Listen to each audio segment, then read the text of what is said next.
Bonjour. Dans cette deuxième vidéo consacrée au job phoning, nous allons donc continuer cette méthode en parlant du savoir-faire pour relancer un recruteur. Alors, il faut appeler entre 3 et 6 jours. Ne pas trop en faire pour éviter l'exaspération. Continuer à s'informer sur l'entreprise. Trouver des prétextes pour relancer. Et ne pas tout miser sur le téléphone. Vous pouvez très bien passer un jour près de la société, dire j'ai essayé d'avoir madame ou monsieur X, sans doute il est très occupé actuellement, pourtant il m'avait dit de le rappeler, etc. À vous de suivre votre dossier comme un commercial suit ses prospects. D'abord, s'il a 10 prospects en cours ou 20 prospects en cours, il sera beaucoup plus à l'aise que s'il en a 1, 2 ou 3. Donc là, c'est pareil pour vous. Si vous n'avez que ce poste en vue, vous allez vous y accrocher énormément et la personne va vite le sentir. Donc, il faut s'en occuper, dire écoutez, voilà, je suis intéressé par ce poste et actuellement, je dois prendre une décision. Il faudrait que je voie monsieur un tel ou madame un tel. Ça, vous allez le faire avec délicatesse et en se renseignant, en allant voir la société. Vous pouvez aussi, à ce moment-là, la personne peut vous consacrer un peu de temps si elle était dans son bureau, occuper un certain nombre de choses, etc. Éviter dans la conversation ce que nous appelons des mots noirs. Les mots noirs, ce sont des mots comme difficulté, inconvénient, problème, souci. Combien de gens, oui, si vous avez des problèmes, je peux vous aider à les résoudre, etc. Nous verrons les mots par lesquels il faut remplacer ça. Il y a des mots minimisants. Je vous demande juste un petit rendez-vous. Je viens là juste pour un petit salaire. Les mots dubitatifs, peut-être que nous pourrions faire ceci, éventuellement, on pourrait commencer le mois prochain. Je pense qu'on devrait faire comme ceci, cela. Je crois qu'il faut absolument... Voilà. Ces mots sont des mots dubitatifs qui montrent une hésitation. Bien sûr, les mots agressifs sont encore moins à utiliser. Utilisez le moins possible moi je crois que, moi je trouve que, à votre place, pire que tout, je ferai ceci, je ferai cela. L'appel à la confiance aussi est une chose qui n'engage que vous. Je vous assure que, ne vous inquiétez pas, faites-moi confiance. On vous connaît à peine, on ne vous connaît même pas. Pourquoi on vous ferait confiance? Pourquoi on ne s'inquiéterait pas si vous ne maîtrisez pas ceci ou cela? Là, c'est aussi par les explications. Et bien sûr, évitez les mots parasites, les uns, les eux, les ben, les voilà. Les voilà sont très à la mode actuellement. À éviter aussi les « excusez-moi de vous déranger ». On verra par quoi le remplacer. Je passe pour vous voir, bien sûr. Je ne passais pas dans le quartier par hasard et je ne suis pas là par hasard. J'espère que je ne vous dérange pas trop. Je crois que je vais vous aider à résoudre vos problèmes, pire que tout. Je peux vous faire des propositions. Je n'ai besoin d'un tout petit peu de temps. Éventuellement, j'ai des compétences, des qualités dont vous auriez besoin. Je vais vous remettre mon CV. Inutile de passer dans une société, dire je viens vous remettre mon CV. Il y a d'autres méthodes que nous verrons qui sont bien plus percutantes, bien plus efficaces et bien moins classiques et veut dire répétitifs. Ça c'est le truc classique qui a fait son temps et qui aujourd'hui n'a plus beaucoup de chance. Le CV, il risque d'aller à la poubelle immédiatement ou dans un tiroir à CV dont il ne sera jamais sorti. Vous réfléchissez, on se revoit. On se rappelle, on fait comme ceci, comme cela. Ne donnez pas d'instructions, vous n'aimez pas les instructions. Voilà. Ne dites pas allô, mais dites bonjour monsieur X. Ne dites pas je me permets de vous demander, mais je vous propose de. Ne dites pas je fais une enquête sur les possibilités d'emploi dans tel. Je fais une étude sur ceci, ça. Ne dites pas dans l'entretien avec la personne je vais vous coûter tant d'euros, mais je vais vous rapporter tant d'euros. Ça, c'est très important, parce que le mot coût, c'est une dépense. Le mot rapport, c'est un profit. Les gens ne voient pas à ce moment-là, voilà, je vais vous rapporter un chiffre d'affaires de temps, et la personne saura très bien, par rapport au salaire qu'elle va vous donner, combien il va lui rester. Ça l'intéresse. Si nous mettons ensemble en place l'export, eh bien, vous allez pouvoir, d'après mes recherches, d'après les indications que j'ai eues, pouvoir augmenter de 1 million à 2 millions le chiffre d'affaires de la société, dont la marge, que vous ne connaissez pas, bien sûr, qui en découle. Ce n'est pas compliqué, mais dire c'est simple. ne pas parler de changement, mais d'évolution. On a vu le changement. Le changement est un facteur d'évolution, sinon il a un caractère négatif. Je dois changer, on l'a vu dans la vidéo du changement. Hein. Ce n'est pas, ce que j'ai fait n'est pas une chose connue, mais quelque chose de réputé. Je ne parle pas de besoin, ou si je parle de besoin, ben je parle plutôt d'objectif, de souhait, d'attente. On, évitez le on, c'est je, c'est vous, c'est nous.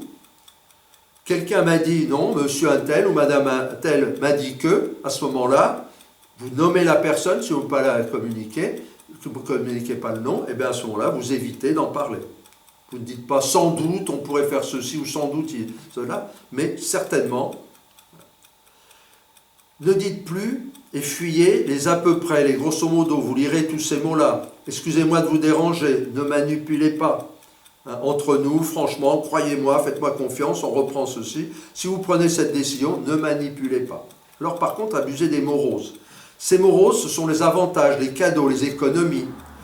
Le mot maximum, participation, performance. On reverra à un moment comment on utilise et à quel moment ces mots. Le privilège, l'action, l'efficacité, la rentabilité. Là, les gens, ils adorent entendre parler de ces mots-là. Dynamisme, collaboration, coopération, empathie, intérêt. Ils adorent.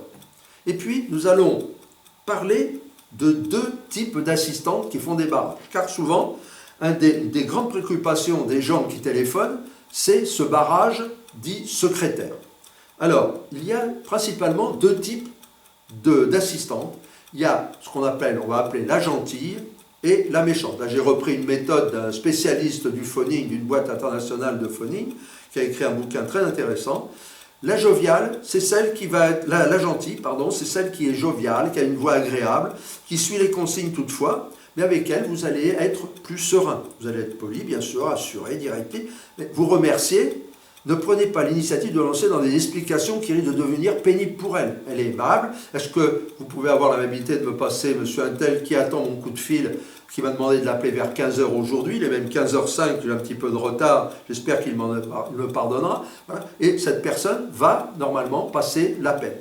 Si elle a besoin d'un élément, d'une précision, elle va vous le demander. Et puis, il y a la méchante, qui n'est pas vraiment méchante, mais qui fait son boulot, qui est plus sèche. Elle questionne plus. Avec elle, soit vous rentrez dans les détails, ou alors vous la noyez dans des détails techniques. Ah, c'est pour lui parler justement d'une collaboration que vous pouvez avoir au sujet de la machine X1322 de la marque X qui actuellement vient d'être acquise par votre entreprise. Les normes techniques de cette machine, bon, attendez, je vous le passe, c'est pas vraiment, moi, mon domaine. Oui, je comprends, puis vous avez d'autres appels, certainement, je vous prie de m'en excuser, voilà. Soyez malin, correct, aimable, mais sans plus. Demandez-lui conseil, elle va adorer. Précisez, elle peut penser que c'est important pour vous, mais aussi pour sa société. Ne soyez pas lourd, mais pas d'hésitation pour ne pas l'agacer, éviter d'être éconduit. Ne prenez jamais l'assistante de haut. La plupart d'entre vous le savent. Ayez un ton pro, ferme et assuré. Alors la voix au téléphone, il y a le volume de la voix qui est très importante. L'articulation, ça c'est clé. Apprenez-vous à lire un texte si vous avez des problèmes à ce niveau-là et d'être à l'aise sur ce texte. La vitesse pour parler, la tonicité, les changements de rythme. Hein. Laissez-lui une respiration auditive, c'est-à-dire par là, laissez-lui le temps d'avoir entendu une phrase avant, contrairement à moi, d'attaquer la suivante. Pensez au langage, surveillez votre langage, adaptez-le. Dites pas, moi dans votre boîte, j'ai entendu, écoutez, dans votre boîte, je vais faire ceci, cela. Bon. La technique, n'en parlez que si c'est compris par l'interlocuteur. Et puis le temps, une fois de plus, utilisez le présent, parlez au présent le plus possible. C'est difficile pour certains qui doivent vraiment se concentrer pour le faire, pour d'autres c'est plus facile, mais là aussi, c'est l'entraînement qui fera que vous y arriverez. Alors, il y a des objections classiques qui sont « il est en réunion ». Et bien à ce moment-là, vous allez lire ce qu'il y a sur cet écran. Quand puis-je le rappeler ? Quels sont les créneaux horaires préférables pour ne pas abuser de son temps? On vous rappellera. Là, en général, c'est cuit. Quand me conseillez-vous de rappeler? Adressez-lui un mail ou un courrier. Ça, c'est poubelle assurée. Hein. Soyez plus subtil. Éventuellement, vous lui demandez quel est son mail personnel pour lui envoyer ce message. Et puis, vous continuez en disant que vous n'avez que pour quelques instants, vous êtes au téléphone, que c'est assez urgent et que vous avez besoin de le joindre. Et quelle est la personne et l'amabilité de vous mettre en contact avec cette personne. En cas de refus persistant, proposez de rappeler ultérieurement pour ne pas indisposer. Faites appeler alors par une autre personne ou appelez une autre personne de la société.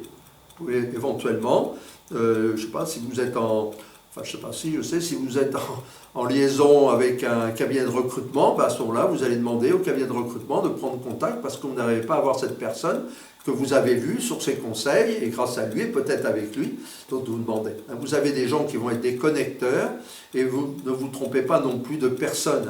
Sachez qu'il y a des gens qui sont des decision makers, c'est-à-dire ceux qui font la décision, des decision takers, ceux qui prennent la décision, souvent c'est le chef d'entreprise, et puis des connecteurs, des gens qui vont pouvoir vous aider, qui vont pouvoir être des influenceurs pour peut-être être les personnes que vous allez rappeler en disant vous étiez là à la réunion, vous êtes sa collaboratrice ou vous êtes sa directrice ou responsable de ceci, cela, ou chef de service ceci, ou l'employé du service comptable qui était là dans l'entretien, ou peut-être pas là. Donc voilà, c'est à vous d'être malin, un peu manipulateur, mais malin. Un commercial qui n'est pas manipulateur, il aura toujours beaucoup de difficultés. Il y a la bonne manipulation, vous le savez, la manipulation positive et la manipulation négative. Conclusion, vous pouvez avoir en face une personne aussi bien formée au phoning que vous, donc faites très attention, parlez bien, intéressez-vous aux méthodes de base de la vente, vous les retrouvez là aussi, puisque là on est dans un dialogue, pensez à cette position adulte-adulte, ne vous laissez pas déstabiliser, et sachez prendre les personnes sur leur terrain, soyez aussi malin qu'elles. Voilà. Donc là vous pourrez aussi lire cet écran, pour une question de temps, je ne vais pas, si vous avez le plan A ne fonctionne pas, cherchez le plan B ou le plan C. Vous êtes comme au théâtre une fois de plus. Les appels entrants, pour les personnes que ça peut intéresser, mais ce n'est pas le but, lorsque l'on recherche un emploi, il y a des informations. Et puis aussi, si on vous dit « il n'est pas disponible », eh bien, si en appel entrant, si on vous dit « il n'est pas disponible », monsieur X, etc. Vous lirez ceci, ça peut vous intéresser. Là, on est dans l'appel entrant. Donc là aussi, d'un bout à l'autre de l'entretien téléphonique, soyez bons. Je vous remercie de votre attention. Et là, il y a aussi un gros travail à faire. Et puis, il y a de nombreux manuels, de nombreuses choses sur Internet. Je vous souhaite une bonne continuation en visualisant ces vidéos et n'hésitez pas à vous abonner, à liker, à commenter et éventuellement nous poser des questions par un petit mot à la suite de cette vidéo sur YouTube. Bonne journée, à bientôt.